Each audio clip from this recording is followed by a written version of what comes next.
evening, everybody, and welcome to the 6 o'clock edition of Strongsville Global News. I am your news anchor, Alex, and for today's biology in the news portion, as we do every week, we are be focusing on the endangerment of koalas and what we can do in Australia to help preserve the population of the animal. And this would fall under the zoology branch of biology. So I'm going to send it over to our other news anchor, Alex, for our exclusive web report. Alex? So I created an exclusive web report for koala conservation using journal entries, news articles, and other conservative information. So this is our homepage. It is the project includes articles and journal entries, as I stated, and there's many ways that us humans and scientists can help koalas preserve their natural habitat and avoid being endangered. So let's start off with some journal entries that I found. First one used here, this is an academic journal entry kind of about the species of koala, the facts about them, how old they are, how long they've been living, their current evolution, where they live, and kind of how the population has been these past couple years or decades. The second article I found is more specific. This details how koalas are rapidly losing their lives in these parts of Australia.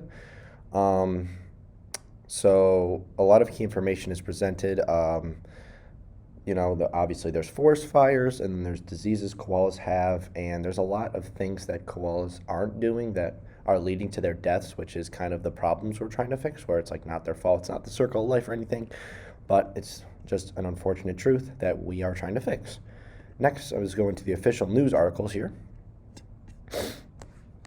First one is from the New York Times, and this is how koalas have officially been categorized as endangered in the country of Australia. So they provide reasons on why they've officially been given this label and specific situations that they've been in, which was appreciated. So now we know what we can do to help. And the second news article is from Euronews, which this details what scientists have done now, like trained professionals, what they're doing in Australia to help the koala bears, which is very good.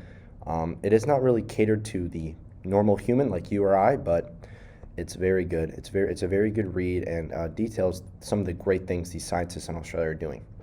So let's go to our conservative information that I found. So the main reasons why koalas are dying is diseases that are transferred them in their fur, which most commonly are chlamydia, and pneumonia, which scientists are trying to find cures to that, not like vaccines for them. But you can't give a vaccine to every koala because it's just that. And there's another reason. Forest fires are also caused by humans and naturally, because in Australia and the places that they live, it doesn't rain too much. It's very hot, very dry, makes everything extra flammable. And koalas live in trees, so it would light the tree on fire, light the forest on fire, kill all the homes and the koalas.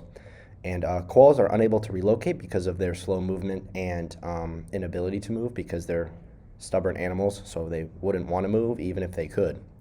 So, and then here's a long list of things that scientists and population can do to help the koalas. Protection and restoration, population monitoring, disease research and management, climate change adaptation, a long list.